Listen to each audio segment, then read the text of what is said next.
भगवान शंकर पर चढ़ा हुआ जल,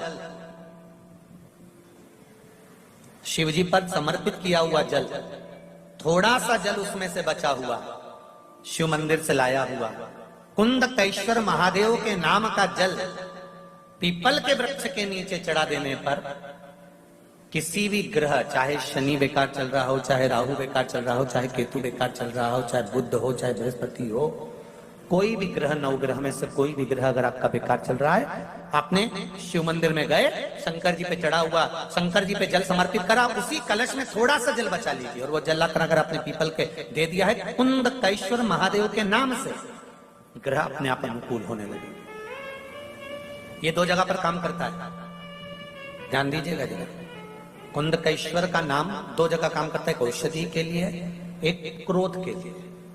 घर में ऐसा लग रहा है कि परिवार टूट रहा है, माता और बच्चों की नहीं बन रही, सास बहू की नहीं बन रही, भाई भाई की नहीं बन रही, कुटुंब कबीले में नहीं बन रही, उसकी जगह पर भी कुंदकेश्वर का जल काम आता है। पर कुंदकेश्वर का जल वहां पर कैसे काम आता है? पीपल के पत्ते को जो वृक्ष से झड़ा हुआ हो, उस पीपल के पत्ते को पीपल के ही वृक्ष के नीचे रखकर कुंदकेश्वर महादेव के नाम से पीपल के पत्ते की जो नोक होती है, पीपल के पत्ते का जो अग्रभाग होता है, आगे का जो नोक होता है, उसको पीपल की वृक्ष की ओर होना चाहिए, डंडी का मुख तुम्हारी ओर होना चाहिए, पीपल के पत्ते के। और कुंदकेश्वर महादेव के नाम से भगवान शंकर को जब हम समर्पित करते हैं, घर का नाम और गोत्र का स्मरण कर कर, तो उस परिवार में फिर विवाद समाप्त हो जाता है, आपस में प्रेम बढ़ना प्रारंभ हो जाता है। ये कुंदकेश्वर महादेव का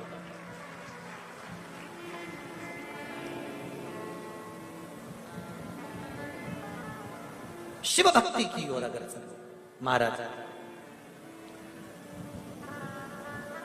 श्री शिवाय नमस्तुभ्यं, श्री शिवाय नमस्तुभ्यं।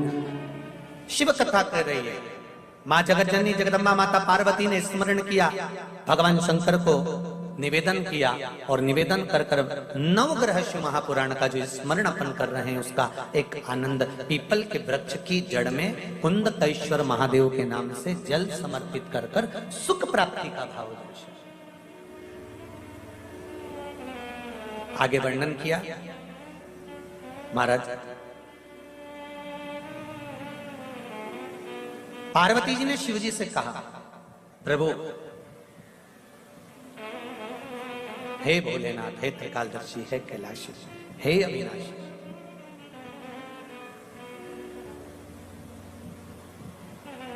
आज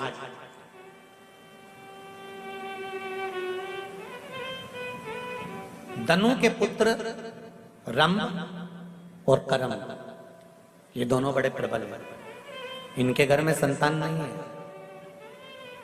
दोनों ने तप साधना पानी में जाकर करी, जल में बैठकर तप साधना करी, मगर आया, करम्ब को खा गया। रंब को लगा कि मेरे भाई को मगर खा गया, अब मुझे यहाँ बैठकर तप नहीं करना है, तो भूमि पर बैठा, चारों तरफ से अग्नि लगाई, बीच में बैठकर तप करने लगा। भगवान ब्रह्मदेव ने कहा, मांगो तुम्हें क्या चाहिए? महाराज वर दीजिए कि मेरे घर में संतान नहीं, पुत्र नहीं, तो मुझे पुत्र प्राप्ति हो। भगवान ब्रह्मा जी ने वर दे दिया, तुम तपस्या कर कर उठकर जब जाओगे, जाते समय जिसको प्रेम से देख लोगे उसी से तुम्हारा पुत्र प्राप्त होगा।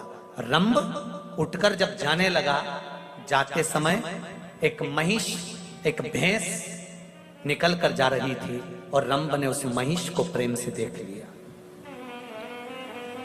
उस भैंस को उस महिष को प्रेम से देखा तो महिष का गर्भ ठहर गया। भैंस जब गर्भ ठहरा तो अपने घर गई, तो उसका जो पति था भैंसा, महिषा, उसने देखा कि मेरी पत्नी का गर्भ कैसे ठहर गया, तो ध्यान करा तो मालूम पड़ा इसके गर्भ में रंब का पुत्र है। इसको क्रोध आया, महिषा दौड़ कर गया भैंसा, और उसने जाकर रंब को मार दिया। रंब मरा, नगर के लोगों ने उसका अंतिम संस्कार करा। तो भैंस को लगा, महिष को लगा कि इसका पुत्र मेरे गर्भ में है, मैं इसकी पत्नी कहलाऊंगी, क्यों ना इसके साथ सती हो जाऊं। और महिष जलती हुई चिता में कूद गई। जैसे ही जलती हुई चिता में महिष कूदी, कूदते से ही उस भैंस का एक पुत्र उत्पन्न हो गया। धधकती हुई चिता की अग्नि में से बाहर निकला, उसका नाम महिषासुर हो गया। महिषासुर ने ब्रह्मा जी का वर प्राप्त करा कि मुझे वर दो।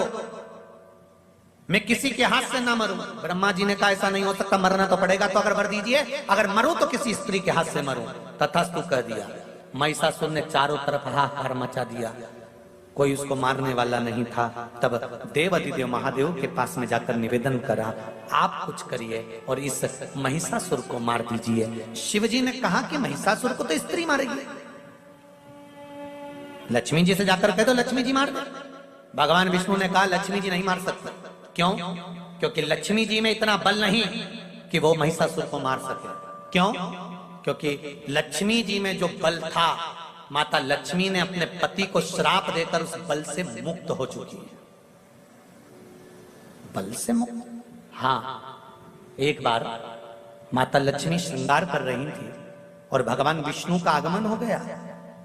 और भगवान विष्णु का आगमन हुआ तो लक्ष्मी जी ने, भगवान विष्णु लक्ष्मी जी को देखकर मुस्कुरा दिए, हंस दिए। लक्ष्मी जी को क्रोध आ गया और क्रोध में आकर कहा, नारायण तुम मुझे देखकर हंसे हो? मैं तुम्हें श्राप देती हूं कि तुम्हारा सिर कट जाए और तुम्हें घोड़े का मुंह लग जाए, क्योंकि तुम घोड़े जैसे हंसे। भगवान विष्णु का हयग्रीव अवतार हुआ लक्ष्मी के इसी श्राप से, घोड़े का मुख लग गया। तो लक्ष्मी ने अपने पति जी से अपशब्द कह दिए थे, इसलिए इसमें बल नहीं है। तो सरस्वती से कहो वो महिषासुर को मार दे।